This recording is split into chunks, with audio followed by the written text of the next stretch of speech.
Hello guys, welcome back to my YouTube channel commerce stream by MD Shadan. Guys, जैसा कि आप सभी लोगों को पता, हम लोग क्लास 12th अकाउंटेंसी का जो चैप्टर नंबर 5 है, that is dissolution of partnership firm, इसके बारे में हम लोग पढ़ रहे थे। ठीक है गाइस, लास्ट वीडियो में हमने क्वेश्चन नंबर 9 तक कर लिए थे, तो आज की इस वीडियो में हम उसके आगे कंटिन्यू करेंगे।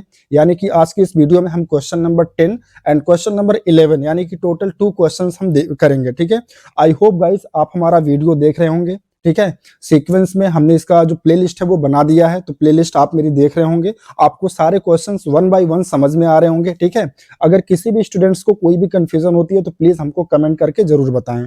तो आइए गाइज, आज की इस वीडियो में हम सबसे पहले देख लेते हैं क्वेश्चन नंबर 10 के बारे में। देखो, क्वेश्चन नंबर 10 में कह रहा है कि P Q and R were partners in a firm sharing profit in the ratio of 1:2:2। तो ये ओल्ड पार्टनर का ओल्ड रेशियो हो गया। ठीक है, आगे कह रहा their balance sheet as at 31 March 2024 was as follows. तो देखो, ये फर्म की बैलेंस शीट दी है। बैलेंस शीट के लाइबिलिटी साइड में आपका क्रेडिटर दिया है, आउटस्टैंडिंग एक्सपेंस दिया है। तो आउटस्टैंडिंग एक्सपेंस ये एक आउटसाइड लाइबिलिटीज होती है।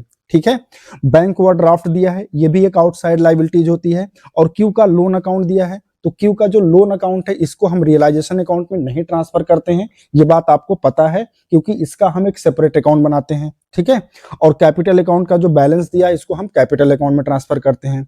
और अगर हम असेट साइड देखें तो यहाँ देखो, लैंड एंड बिल्डिंग दिया है, ऑफिस इक्विपमेंट दिया है, स्टॉक दिया है, इन्वेस्टमेंट है, प्रोविजन फॉर डाउटफुल डेट्स दिया है, कंप्यूटर सॉफ्टवेयर दिया है, प्रीपेड एक्सपेंसेस और कैश एट बैंक दिया है। ठीक है, ये सारी चीजें आपकी असेट साइड में गिवन है।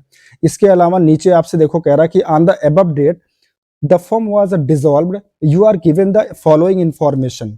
ठीक है, पहले इंफॉर्मेशन क्या है, कह रहा कि office equipment was accepted by a creditor of ₹25,000 in full settlement. इसका मतलब ये हुआ कि कोई क्रेडिटर था फर्म के पास, कितने का, 25,000 रुपए का। उसने क्या किया, फर्म का जो ऑफिस इक्विपमेंट था उसको वो ले लिया और फुल सेटलमेंट कर लिया, है ना। तो इसकी हम कोई भी रिकॉर्डिंग नहीं करेंगे, क्योंकि देखो, एक तरफ हमारी लायबिलिटी कम हो रही है, दूसरी तरफ हमारे पास से असेट जा रहा है। तो अगर इसको हम रिकॉर्ड भी करेंगे तो इसका इंपैक्ट क्या आएगा, नील आएगा। ये बात आपको पता है, पिछले कई क्वेश्चंस में मैंने ये बात आपको बता रखी है। ठीक है, तो इसका कोई भी ट्रीटमेंट हम नहीं करेंगे। ठीक है, चलो सेकंड एडजस्टमेंट में कह रहा कि क्यूज लोन वाज पेड, यानी क्यू का जो लोन है वो पेड किया जाएगा along with unrecorded interest of ₹6,000। यानी जो क्यू का लोन है उसका जो अमाउंट है वो पे होगा, प्लस 6,000 का इंटरेस्ट बना था जो कि अनरिकॉर्डेड है, इसको भी पे करना है।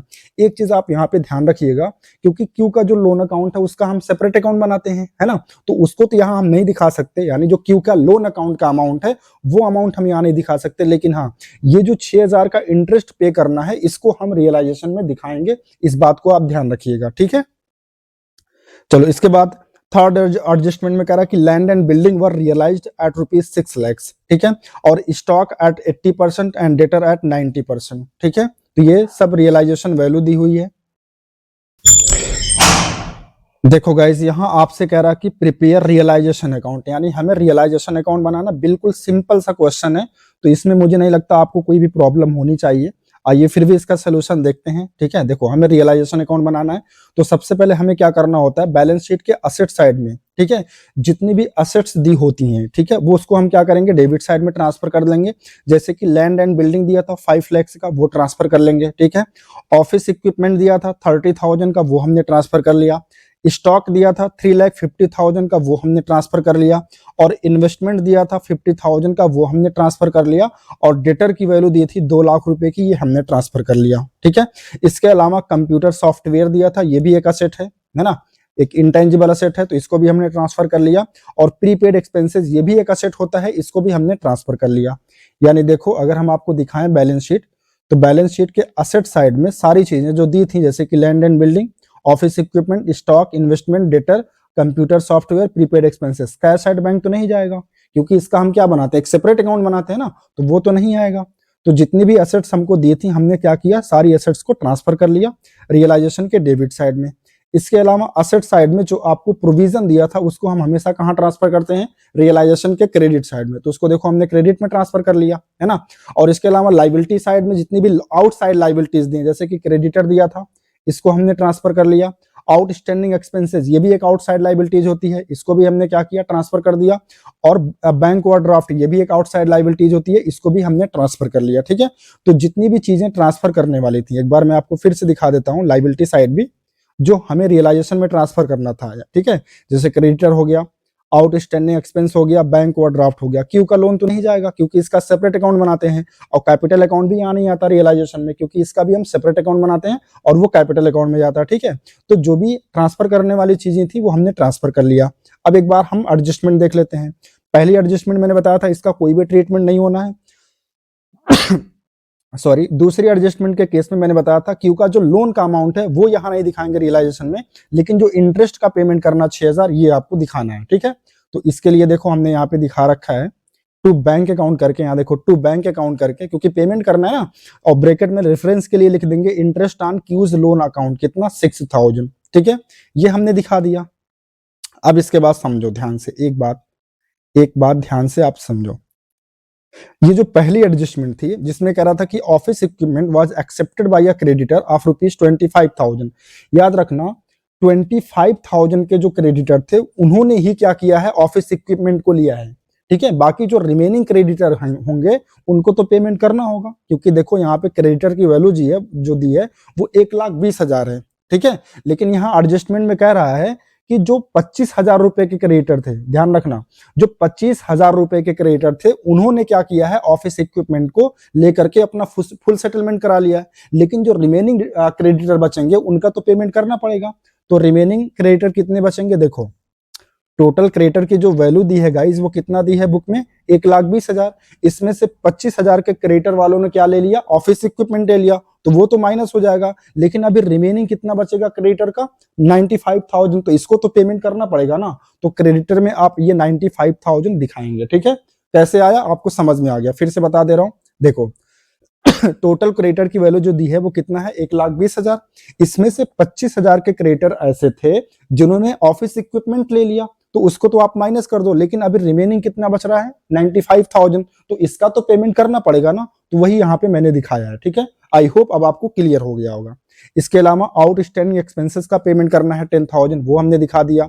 बैंक ओवरड्राफ्ट का पेमेंट करना है, हमने वो दिखा दिया। ठीक है, अच्छा बुक में सॉरी एडजस्टमेंट में जो दूसरी एडजस्टमेंट थी क्यू का इंटरेस्ट, वो हमने दिखा दिया। और थर्ड एडजस्टमेंट में क्या था, रियलाइजेबल वैल्यू थी एसेट्स की। देखो बिल्डिंग 6 लाख रुपए में बिका है, स्टॉक 80% पर और डेटर 90% पर। तो देखो इसकी रियलाइजेबल वैल्यू भी हम दिखा लेते हैं बाई बैंक अकाउंट करके। हेडिंग क्या डालेंगे, by bank account. Land and building कितने में बिका है, 6 लाख रुपए में। स्टॉक कितने में, 80% है ना, स्टॉक की वैल्यू कितना है, 3 लाख। एक बार देख लेते हैं, 3,50,000, यहाँ पे देखो एक सेकंड, स्टॉक की वैल्यू 3,50,000, इसका 80% निकालोगे तो 2,80,000 आएगा। ठीक है, और डेटर का जो रियलाइजेबल वैल्यू था वो कितना था, एक सेकंड, डेटर का रियलाइजेबल वैल्यू 90% है। ठीक है, तो डेटर की वैल्यू यहाँ पे कितना दी है, डेटर की वैल्यू दी है 2 लाख। 2 लाख का 90% कितना होता है, 1,80,000। ठीक है, अब देखो इन्वेस्टमेंट के बारे में कुछ नहीं बता रहा कि इन्वेस्टमेंट कितने में बिका। तो मैंने बताया था जब किसी भी असेट्स के बारे में कोई भी इंफॉर्मेशन नहीं दी रहती है तो हम क्या मानते हैं कि वो उसकी बुक वैल्यू पर रियलाइज हुआ होगा। तो इन्वेस्टमेंट की बुक वैल्यू कितना दी है, तो देखो इन्वेस्टमेंट की बुक वैल्यू दी है 50,000, तो इसका मतलब ये 50,000 में ही रियलाइज हुआ होगा। तो यहाँ पे हमने 50,000 दिखा दिया। अब एक चीज जो आपको ध्यान से सुननी है और समझनी है। ठीक है, देखो क्वेश्चन में 2 असेट्स और आपको गिवन है, एक तो कंप्यूटर सॉफ्टवेयर और प्रीपेड एक्सपेंसेस। इसकी जो रियलाइजेबल वैल्यू होती है वो नील होती है। ठीक है, देखो भाई बिजनेस बंद हो रहा है तो जाहिर सी बात है इस कंपनी ने कोई सॉफ्टवेयर खरीदा होगा, तो अब जब बिजनेस को बंद किया जाएगा तो ये सॉफ्टवेयर तो बिकेगा नहीं, क्योंकि भाई हर कंपनी का अपना खुद का सॉफ्टवेयर होता है, वो उसी के काम आता है, दूसरे का तो काम आएगा नहीं। तो कंप्यूटर सॉफ्टवेयर की जो रियलाइजेबल वैल्यू यहाँ पर होगी वो नील होगी। और जो प्रीपेड एक्सपेंसेज यानी पहले से हमने किसी भी काम के लिए एक्सपेंस कर दिया था, ठीक है, तो उसका भी बेनिफिट अब तो हमको मिलेगा नहीं, है ना, क्योंकि बिजनेस तो बंद हो रहा है, तो इसकी भी रियलाइजेबल वैल्यू क्या होगी, नील होगी। तो याद रखिएगा यहाँ पे कंप्यूटर सॉफ्टवेयर और प्रीपेड एक्सपेंसेस इन दोनों की जो रियलाइजेबल वैल्यू होती है वो क्या होती है गाइस, नील होती है। ठीक है, बस इसके बाद आप क्या करिए, इसका बैलेंस कर लीजिए। ठीक है, तो अगर आप इसका बैलेंस करेंगे तो डेबिट साइड का जब टोटल करेंगे तो 12,88,000 आ जाएगा, और इसके बाद क्रेडिट साइड का आप टोटल माइनस कर देंगे, तो माइनस करने के बाद जो बैलेंसिंग फिगर आएगा वो 20,000 आएगा, ठीक है। अब क्योंकि बैलेंसिंग फिगर जो 20,000 आया ये क्रेडिट साइड में आया, इसका मतलब क्या है, ये लॉस है, तो इसको लिखेंगे by loss transfer to partners capital account, और इसको हम ट्रांसफर कर देंगे पार्टनर्स के कैपिटल अकाउंट में, उनके पीएसआर में, ठीक है। तो उनका जो भी पीएसआर था उसमें जब आप डिस्ट्रीब्यूट करेंगे तो पी को कितना मिलेगा 4,000, और क्यू को कितना बियर करना पड़ेगा 8,000, और आर को भी कितना करना पड़ेगा 8,000, ठीक है। तो आई होप, ठीक है, आपको क्वेश्चन नंबर 10 समझ में आ गया होगा। आइए इसके बाद हम देखते हैं क्वेश्चन नंबर 11, और ये क्वेश्चन बहुत ही ज्यादा इंपॉर्टेंट है, इससे आपका जो कॉन्सेप्ट है वो बहुत क्लियर होगा, ठीक है, बहुत सारी क्लैरिटी आएगी आपके कॉन्सेप्ट में। वैसे इतना लेंदी क्वेश्चन आपके एग्जाम में तो नहीं आता, लेकिन हाँ आपके कॉन्सेप्ट के लिए ये क्वेश्चन बहुत ही ज्यादा इंपॉर्टेंट है, तो ध्यान से आप सुनिए और समझिए, ठीक है। देखो इसमें कह रहा है कि क्वेश्चन नंबर 11 में the following is the balance sheet of A and B, दो पार्टनर हैं A and B at 31 March 2024, ये बैलेंस शीट दी है। देखो मिसेस ए का लोन अकाउंट दिया है, मिसेस बी का लोन अकाउंट दिया। ध्यान देना यहाँ पे ये मिसेस ए और मिसेस बी दोनों पार्टनर नहीं है, ठीक है, तो ये क्या माना जाएगा, आउटसाइड लाइबिलिटी माना जाएगा। इसको आप कहाँ ट्रांसफर करोगे, रियलाइजेशन अकाउंट में। ट्रेड क्रेडिटर दिया है, ये भी आउटसाइड लाइबिलिटीज होती है। बिल्स पेबल, ये भी आउटसाइड लाइबिलिटीज होती है। आउटस्टैंडिंग एक्सपेंसेस, ये भी आउटसाइड लाइबिलिटीज होती है। अब बाकी ये जो कैपिटल अकाउंट का बैलेंस दिया है तो कैपिटल अकाउंट में जाता है, ठीक है। और असेट साइड में कैश दिया है और बैंक दोनों दिया है, ठीक है, तो कैश और बैंक दोनों हम सेपरेट अकाउंट इसका बनाएंगे, ठीक है। डेटर दिया हुआ है, प्रोविजन दिया है, इन्वेस्टमेंट दिया है, स्टॉक दिया है, ट्रक दिया है, प्लांट एंड मशीनरी, और बी का ड्राइंग देखो यहाँ पे कहाँ दिया है, असेट साइड में दिया है, ठीक है, मतलब बी ने क्या कर रखा है, ड्राइंग कर रखा है। और इसके नीचे कह रहा कि firm was dissolved on this date, firm का डिसोल्यूशन हो रहा है। इसमें देखो इसकी जो एडजस्टमेंट है वो आप ध्यान से पढ़िए। पहली एडजस्टमेंट में कह रहा कि half the stock was sold, यानी आधा स्टॉक बेच दिया जा रहा है, 10% less than the book value, यानी उसकी जो बुक वैल्यू है उसकी उससे 10% कम पर बेच दिया जा रहा है, ठीक है। तो देख लेंगे आगे अभी।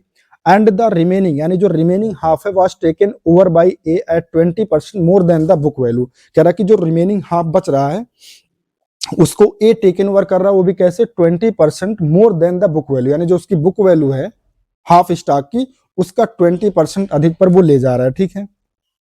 सेकेंड एडजस्टमेंट में कह रहा है कि during the course of dissolution liability under action for damages was settled at 12,000 against ₹10,000 included in the creditor, तो ये भी क्या है, एक लायबिलिटी है, इसका भी पेमेंट करना पड़ेगा।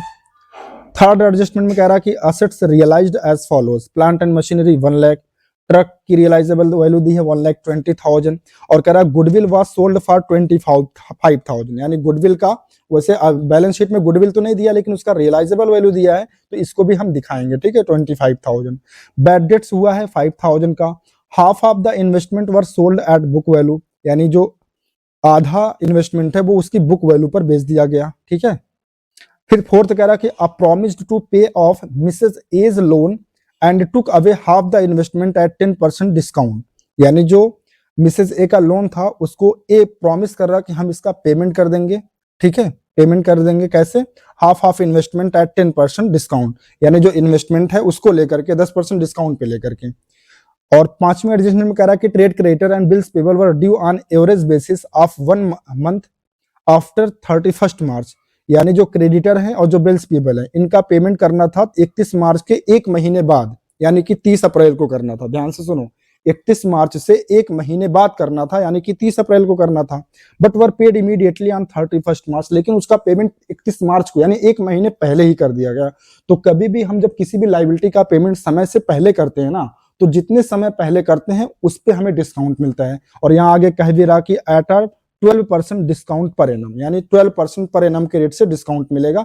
और हमसे कह रहा कि प्रिपेयर नेसेसरी अकाउंट्स, यानी यहाँ आपको रियलाइजेशन अकाउंट, पार्टनर्स का capital account, cash account, bank account सब कुछ बनाना, ठीक है। तो आइए सबसे पहले हम बनाते हैं रियलाइजेशन अकाउंट।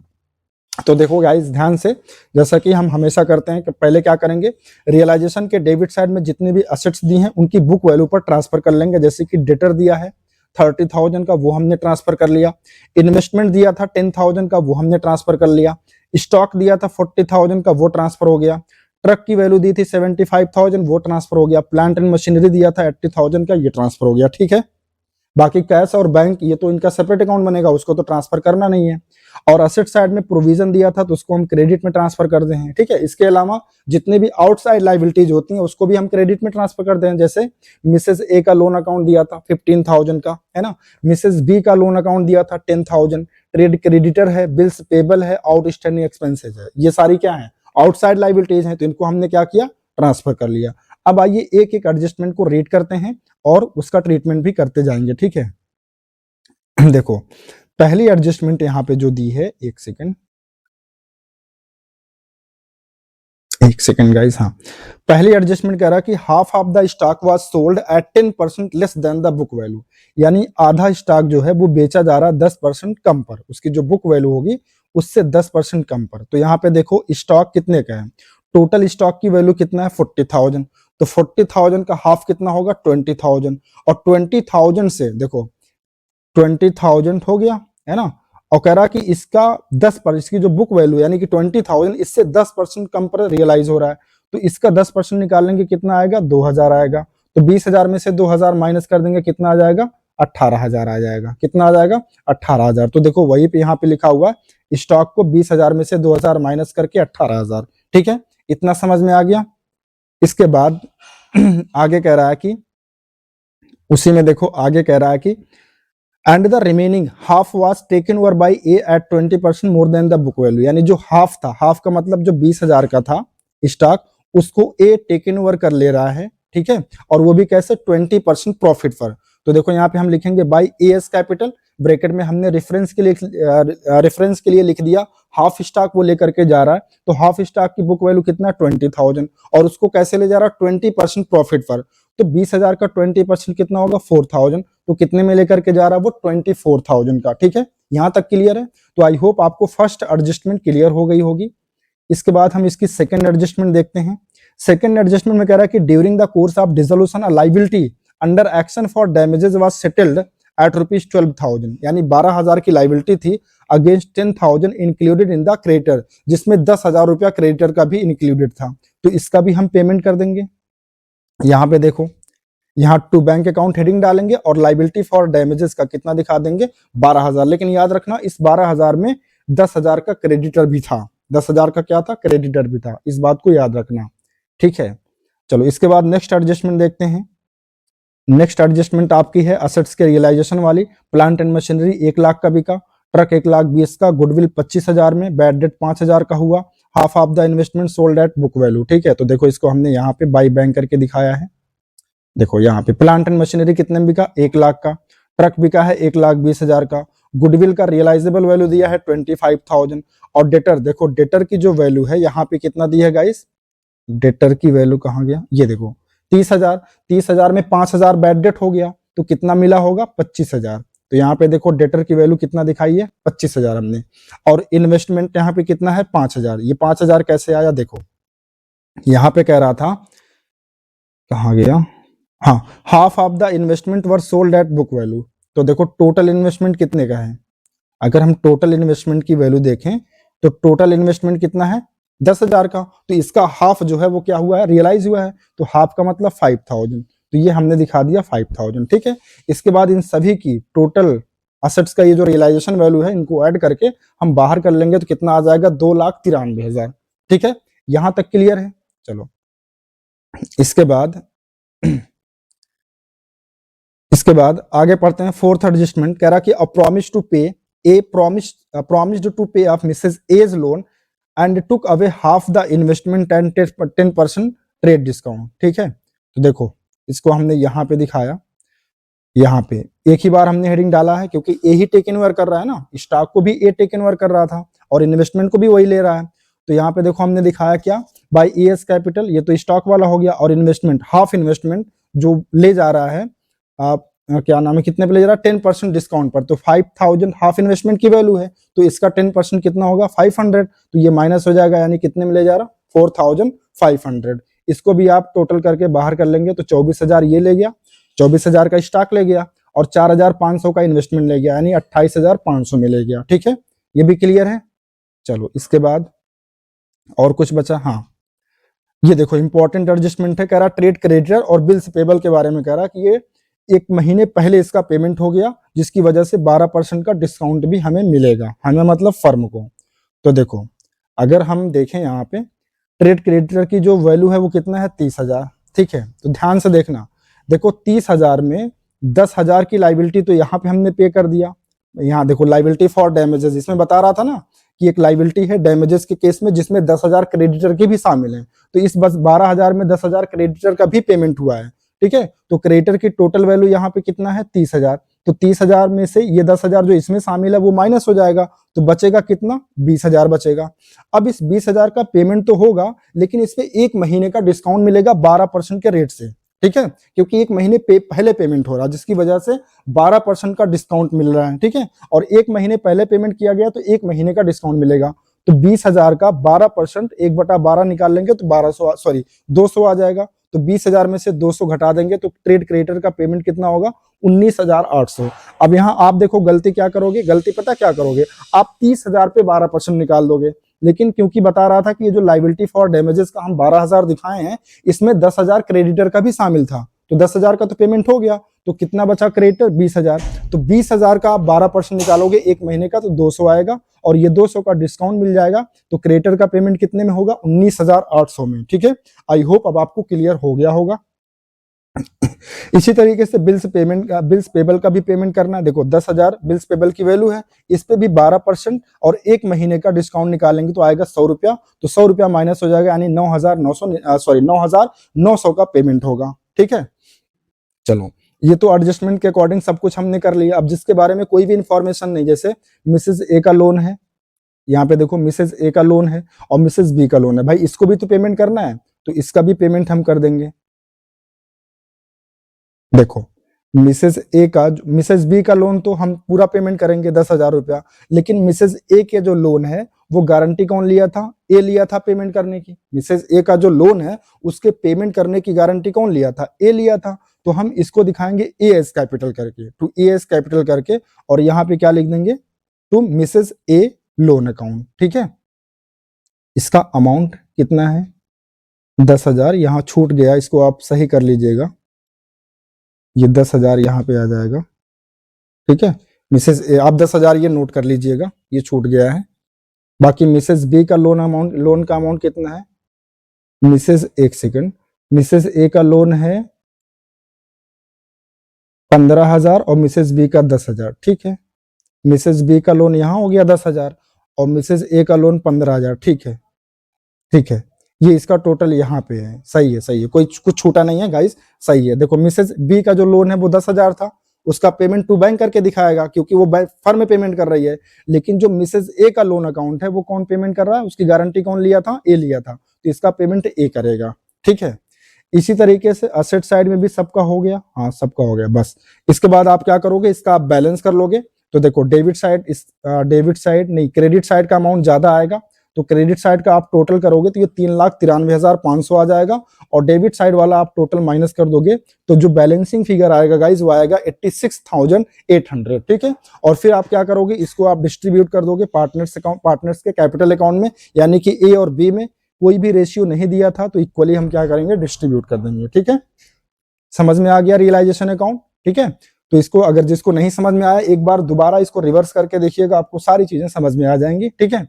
चलो इसके बाद हमें बनाना है पार्टनर्स का कैपिटल अकाउंट। तो सबसे पहले हम पार्टनर्स के कैपिटल अकाउंट में क्या दिखाते हैं, पार्टनर्स का opening balance by balance BD करके।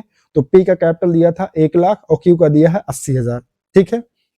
बाकी जहां जहां पे पार्टनर्स कैपिटल, जहां पार्टनर्स का नाम आया है वो ट्रांसफर कर देंगे। जैसे देखो यहाँ पे डेबिट साइड में ए एस कैपिटल आया है, जो ए का लोन पे किया था, है ना 15,000 का, तो यहाँ डेबिट में है तो यहाँ कहाँ आ जाएगा क्रेडिट में, ठीक है। यहाँ देखो बाय रियलाइजेशन अकाउंट, और किसके कॉलम में, सॉरी ये पी क्यू नहीं है, एक बार देखते हैं पी क्यू है क्या,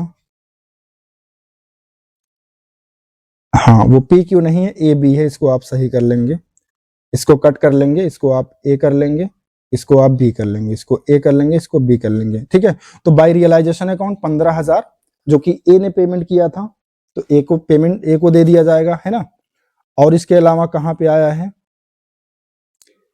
यहाँ पे देखो क्रेडिट साइड में आया है बाय ए एस कैपिटल, है ना। इसने क्या लिया था, स्टॉक लिया था और इन्वेस्टमेंट लिया था, तो यहाँ क्योंकि क्रेडिट में आया है तो यहाँ डेबिट में आ जाएगा टू रियलाइजेशन अकाउंट करके, है ना।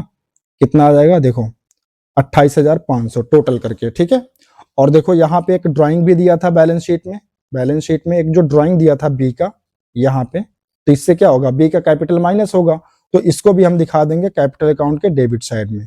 यहाँ पे देखो टू ड्राइंग्स करके, किसके कॉलम में, बी के कॉलम में, ठीक है। इसको आप सही कर लीजिएगा, ए और बी करके, ठीक है। इसके अलावा यहाँ पे देखो ए और बी का नाम आया है डेबिट साइड में, तो इसको भी हम क्रेडिट में दिखा देंगे, यानी जो प्रॉफिट हुआ था बाय रियलाइजेशन अकाउंट करके 43,400 ए के कॉलम में, 43,400 बी के कॉलम में। इसके बाद इसको जोड़ करके बैलेंस कर लेंगे, तो जो बैलेंसिंग फिगर आएगा देखो, इसका टोटल ए का टोटल करेंगे तो 1,58,400 आएगा, इसमें से 28,500 माइनस कर देंगे तो बैलेंसिंग फिगर 1,29,900 आएगा।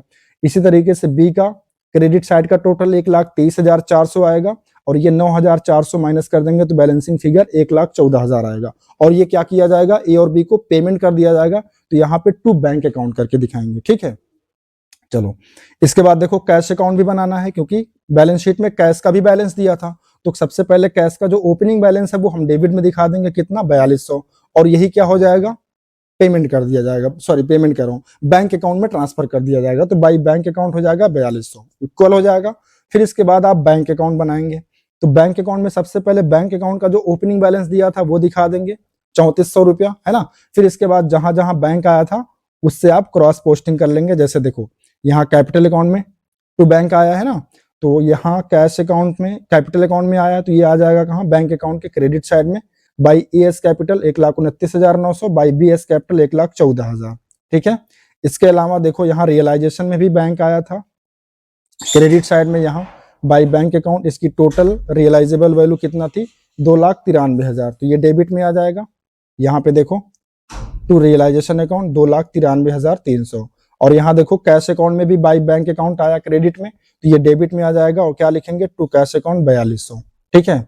और यहाँ देखो रियलाइजेशन के डेबिट में भी टू बैंक आया था, यहाँ पे जो लाइबिलिटीज का पेमेंट हुआ है कितना, 56,700 का, तो इसको हम क्रेडिट में ट्रांसफर कर देंगे बाई रियलाइजेशन अकाउंट, ठीक है। इसके बाद आप बैंक अकाउंट का टोटल कर लेंगे, तो बैंक अकाउंट का टोटल जो आएगा वो 3,06,000 दोनों साइड टैली कर जाएगा, ठीक है। तो इस तरीके से आपका ये जो क्वेश्चन नंबर 11 आपको आई होप समझ में आया होगा सारी चीजें। हाँ, इसका जो रियलाइजेशन अकाउंट था उसमें थोड़ा सा कुछ जो एडजस्टमेंट थी वो समझने वाली थी, आई होप आपको समझ में आए होंगी। फिर भी अगर किसी बच्चे को कोई भी डाउट होता है, किसी भी एडजस्टमेंट को समझने में उसको नहीं समझ में आया है, तो सबसे पहले मैं आपसे रिक्वेस्ट करूंगा कि अगर आपको एक बार में नहीं समझ में आ रहा तो इस वीडियो को आप दोबारा देखिए, रिवर्स करके देखिए, ठीक है। और अगर उसके बाद भी आपको समझ में नहीं आता तो प्लीज हमको कमेंट करके जरूर बताइएगा, हम आपका डाउट जरूर क्लियर करेंगे, ठीक है। तो गाइस आज के लिए बस इतना ही, मिलते हैं आपसे नेक्स्ट वीडियो में नेक्स्ट क्वेश्चन के साथ। अगर ये वीडियो आपको अच्छा लगा हो, आपको पढ़ने में, आपकी नॉलेज में अगर इंक्रीमेंट हो रहा हमारी वीडियो से, तो प्लीज वीडियो को लाइक एंड शेयर जरूर करिएगा, ठीक है। थैंक यू सो मच, आज के लिए बस इतना ही, मिलते हैं आपसे नेक्स्ट वीडियो में।